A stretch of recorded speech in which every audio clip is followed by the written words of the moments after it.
তাই হল ওয়াজ শুনলে মিজানুর রহমান আজারি হুজুরের ওয়াজ শুনবেন। কি মধুর সুর, কি মধুর কণ্ঠ, এত মজার ওয়াজ একটা শুনেন আপনারা, আর ভিডিওটা বেশি করে শেয়ার করবেন।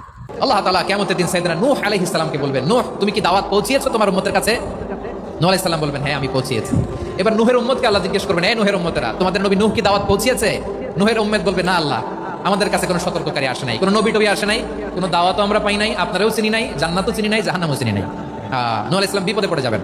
তখন আল্লাহ বলবেন, নূহ তুমি বললা পৌঁছিয়েছো, তোমার উম্মত বলে কিছু পায় নাই। নূহ তোমার কি কোনো সাক্ষী আছে? তোমার কথা আর তোমার উম্মতের কথা তো মিলে না। তুমি বললা তুমি আমার নির্দেশনা দাওয়াত পৌঁছে দিয়েছো, কিন্তু তোমার উম্মত বলে পায় নাই। নূহ তোমার পক্ষে কোনো সাক্ষী আছে? নূহ আলাইহিস সালাম বলবেন, আছে। কে? উম্মতে মুহাম্মাদী। তখন আমরা বলবো, আল্লাহ নবী নূহ আলাইহিস সালাম তিনি আপনি যা যা বলেছেন ঠিক তা তা তার উম্মতের কাছে পৌঁছে দিয়েছেন। এবার নূহের উম্মতের সাথে আমাদের ঝগড়া লাগবে। তারা বলবে, তোমরা আসছো আমাদের হাজার হাজার বছর পরে, তোমরা কি করে জানলা? তোমাদের সাক্ষী ধর্তব্য হবে না? আমরা তখন বলবো, আমাদের কোরআনে তোমাদের নবীর নামে আল্লাহ তাআলা একটা সূরা নাজিল করেছেন, সূরাতে নূহ। আওয়াজ করে পড়েন আল্লাহু আকবার। আমরা বলবো, আমাদের কোরআনে তোমাদের নবীর কথা আল্লাহ আমাদেরকে জানিয়েছেন, দিন রাত এক করে তোমাদের কাছে তিনি দাওয়াত পৌঁছেছেন। তোমরা কানের মধ্যে হাত দিয়ে রাখতা, চেহারাটা কাপড় দিয়ে ঢেকে রাখতা, আল্লাহর নবী নূহকে পিটিয়ে ছালা দিয়ে পেঁচিয়ে তোমরা পাহাড়ে তুলে রেখে আসতা, সব আমরা জানি।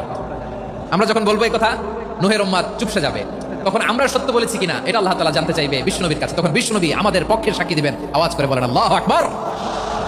এজন্য আল্লাহ বলেন, নবী আপনি হচ্ছেন সাক্ষ্যদাতা, সব নবীদের উপর আপনি হবেন সাক্ষী, আবার আপনার উম্মতের সাক্ষীর উপর আপনি হবেন সাক্ষী। তার মানে নবী গো কিয়ামতের কঠিন ময়দানে আপনি হবেন রাজ সাক্ষী। বিশ্বনবী কি সাক্ষী?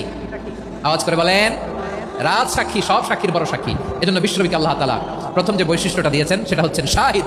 তিনি সাক্ষ্যদাতা, witness for all messenger of God and for all of us. সুবহানাল্লাহ পড়েন। তাহলে এক নম্বর বৈশিষ্ট্য বুঝতে পেরেছেন? বুঝতে পেরেছেন সবাই?